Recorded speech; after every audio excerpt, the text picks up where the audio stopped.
നെതന്യാഹുവും ട്രംപും നേർക്കുനേർ യുദ്ധം പ്രഖ്യാപിച്ചു. പശ്ചിമേഷ്യയിൽ ഇസ്രായേലും അമേരിക്കയും അടിച്ചു പിരിഞ്ഞു. ഇനി യുദ്ധം അവർ പരസ്പരം. ഇസ്രായേലിൻ്റെ പരമാധികാര അവകാശത്തിന്മേൽ ട്രംപിൻ്റെ ഒരു പുതിയ പ്രഹരം. ഇസ്രായേലിൻ്റെ നിലനിൽപ്പ് തന്നെ തൻ്റെ ഭരണത്തുടർച്ചയുടെ ഉൽപ്പന്നമാണ് എന്നും 2024 തെരഞ്ഞെടുപ്പ് ഫലം അത് മറിച്ചായിരുന്നുവെങ്കിൽ ഇറാൻ്റെ ആണവാക്രമണത്തിൽ ഇസ്രായേൽ എന്ന് പറയപ്പെടുന്നത് ഭൂപടത്തിൽ നിന്ന് തന്നെ ചിലപ്പോൾ തുടച്ചു നീക്കപ്പെടുമായിരുന്നുവെന്നുള്ള ട്രംപിൻ്റെ പ്രസ്താവന നെതന്യാഹുവിനെ ചൊടിപ്പിച്ചിരിക്കുന്നു. ട്രംപിനെതിരെ നെതന്യാഹു യുദ്ധപ്രഖ്യാപനം നടത്തിയിരിക്കുന്നു. പശ്ചിമേഷ്യയിൽ ഇസ്രായേലും അമേരിക്കയും അടിച്ചു പിരിയുന്ന സാഹചര്യത്തിലേക്ക് എത്തിയിരിക്കുന്നു. ഇനി യുദ്ധമെന്ന് പറയപ്പെടുന്നത് അവർ തമ്മിൽ പരസ്പരമായിരിക്കും. ഇസ്രായേലും അമേരിക്കയും രണ്ട് വഴിക്ക് പോകാൻ തീരുമാനിക്കുന്നു. പശ്ചിമേഷ്യൻ യുദ്ധക്കളത്തിൽ പുതിയ സമവാക്യങ്ങൾ രൂപം കൊള്ളുന്നു. പശ്ചിമേഷ്യയിൽ യുദ്ധമേഘങ്ങൾ കൂടുതൽ കറുത്ത് ഇരുളുന്നതിനിടെ ഇസ്രായേൽ പ്രധാനമന്ത്രി ബെഞ്ചമിൻ നെതന്യാഹുവിനെയും ഇറാനെയും ഒരുപോലെ സമ്മർദ്ദത്തിലാക്കിക്കൊണ്ട് അമേരിക്കൻ പ്രസിഡന്റ് ഡൊണാൾഡ് ട്രംപ് താൻ പ്രസിഡന്റ് ആയിരുന്നില്ല എങ്കിൽ ഇന്ന് ഇസ്രായേൽ എന്നൊരു രാജ്യം തന്നെ ഉണ്ടാകുമായിരുന്നില്ല എന്ന ട്രംപിൻ്റെ അതിതീവ്രമായിട്ടുള്ള ഒരു അവകാശവാദം ഉണ്ടായിരിക്കുന്നു. ഇറാൻ്റെ ഏറ്റവും സുരക്ഷിതമായിട്ടുള്ള ഭഗീരഥ നേട്ടമെന്ന് വിശേഷിപ്പിക്കപ്പെടുന്ന പിക്കാക്സ് ആണവ കേന്ദ്രം തകർക്കുമെന്ന പരസ്യ മുന്നറിയിപ്പും ആഗോള നയതന്ത്ര തലത്തിൽ വലിയ ചലനങ്ങൾ സൃഷ്ടിക്കുന്ന തരത്തിലേക്കുള്ള വാർത്തകളായി മാറുന്നു. അതായത് ഒരേ സമയം തന്നെ ഇസ്രായേലിനെയും ഇറാനെയും തച്ചു തകർക്കുക എന്നൊരു ലക്ഷ്യത്തോടു കൂടിയുള്ള ഒരു മുന്നറിയിപ്പ്. ഫെബ്രുവരിയിൽ തുടക്കമിട്ട യുദ്ധം 5ാം മാസത്തിലേക്ക് കടക്കുമ്പോൾ സഖ്യകക്ഷിയായിട്ടുള്ള ഇസ്രായേലുമായിട്ടുള്ള അഭിപ്രായ വ്യത്യാസങ്ങൾ പരസ്യമാക്കുവാനും ട്രംപ് മടി കാണിക്കുന്നില്ല എന്നത് അമേരിക്കൻ വിദേശ നയത്തിലെ വലിയൊരു വഴിത്തിരിവാണ്.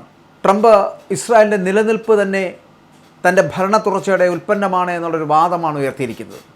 2024 തെരഞ്ഞെടുപ്പ് ഫലം അത് ഇതല്ല മറിച്ചായിരുന്നുവെങ്കിൽ ചിലപ്പോൾ ഇറാൻ്റെ ആണവാക്രമണത്തിൽ ഈ ഇസ്രായേൽ എന്ന് പറയപ്പെടുന്ന രാജ്യം ഭൂപടത്തിൽ നിന്ന് തന്നെ തുടച്ചു നീക്കപ്പെടുമായിരുന്നു എന്നുള്ള ട്രംപിൻ്റെ പ്രസ്താവന അത് വല്ലാതെ ചൊടിപ്പിക്കുന്നുണ്ട് നെതന്യാഹുവിനെ.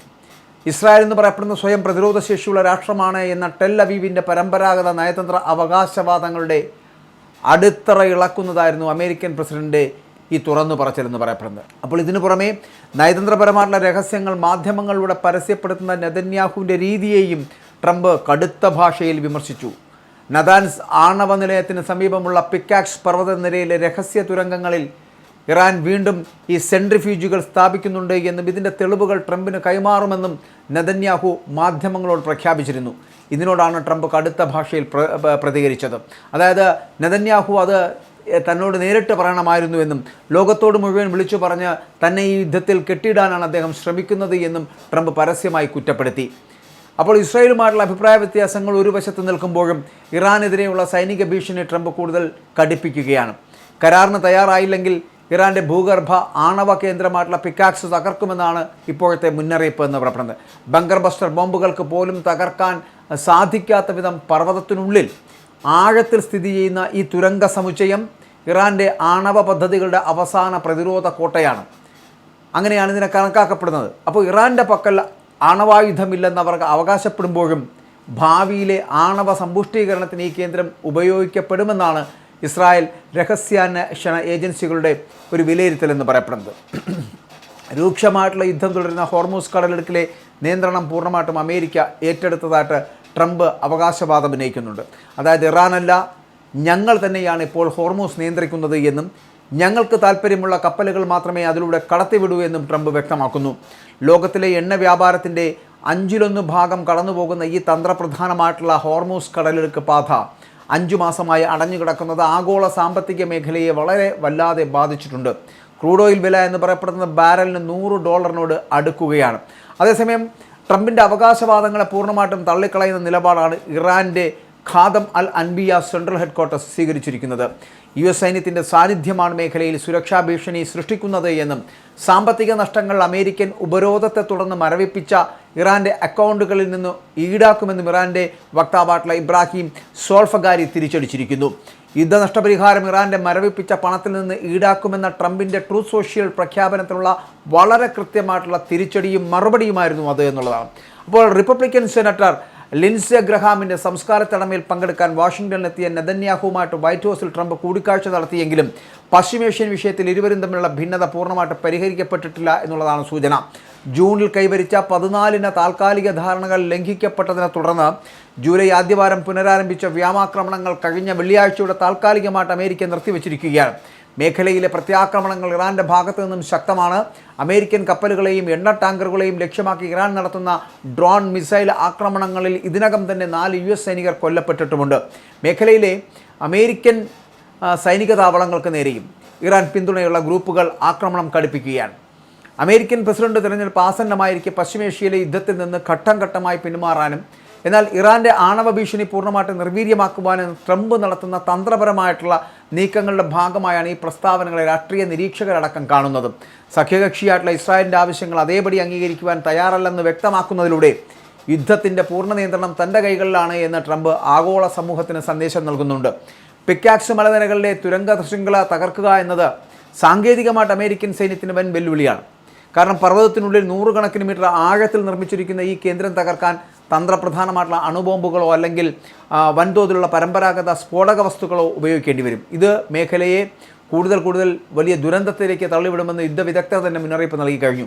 അപ്പോൾ ഒരു വശത്ത് ഇസ്രായേലിനെ പിണക്കാതെ നിർത്തുകയും മറുവശത്ത് ഇറാനുമേൽ സമാനതകളില്ലാത്ത സൈനിക സാമ്പത്തിക സമ്മർദ്ദം ചെലുത്തുകയും ചെയ്യുന്ന ട്രംപിൻ്റെ ഏകപക്ഷീയമായിട്ടുള്ള വിദേശ നയം വരും ദിവസങ്ങളിൽ പശ്ചിമേഷ്യൻ യുദ്ധത്തിൻ്റെ ഭാവി നിർണ്ണയിക്കുന്നതിൽ നിർണായകമായിട്ടുള്ള പങ്ക് വഹിക്കും. ഒപ്പം സഖ്യരാഷ്ട്രത്തിൻ്റെ തലവനായിട്ടുള്ള നെതന്യാഹുവിനോട് ട്രംപ് നടത്തുന്ന പരസ്യ വിമർശനങ്ങൾ വാഷിംഗ്ടൺ ടെൽ അവീവ് ബന്ധത്തിൽ പുതിയ വിള്ളലുകൾ വീഴ്ത്തുമോ എന്നും ലോകം ഉറ്റുനോക്കുകയാണ്.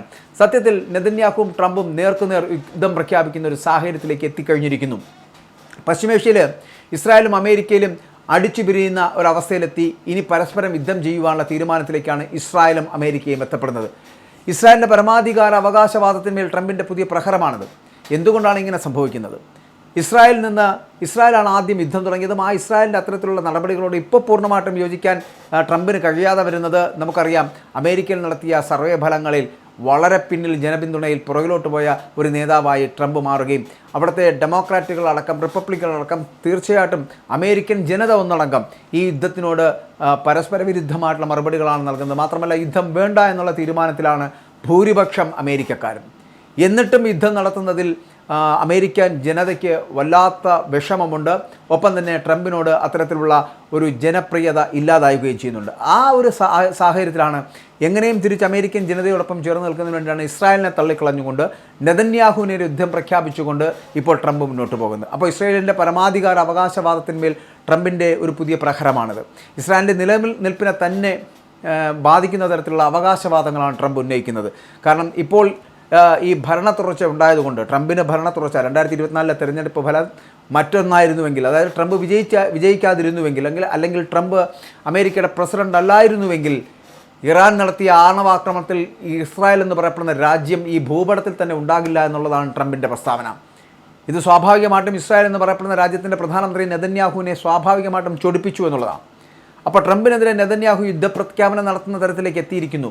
പശ്ചിമേഷ്യയിൽ ഇസ്രായേലും അമേരിക്കയും 2 വഴികളിലൂടെ കടന്നു പോകേണ്ട ഒരു സാഹചര്യം സൃഷ്ടിച്ചിരിക്കുന്നു. ഇനി യുദ്ധമെന്ന് പറയപ്പെടുന്നത് ഇറാനും അമേരിക്കയും തമ്മിലായിരിക്കില്ല, പകരം ഇസ്രായേലും അമേരിക്കയും തമ്മിലായിരിക്കും. അപ്പോൾ ഇസ്രായേലും അമേരിക്കയിലും 2 വഴിക്ക് പോകാൻ തീരുമാനിക്കുന്ന ഒരു സാഹചര്യത്തിൽ പശ്ചിമേഷ്യൻ യുദ്ധക്കളത്തിൽ പുതിയ സമവാക്യങ്ങൾ രൂപം കൊള്ളുകയാണ്.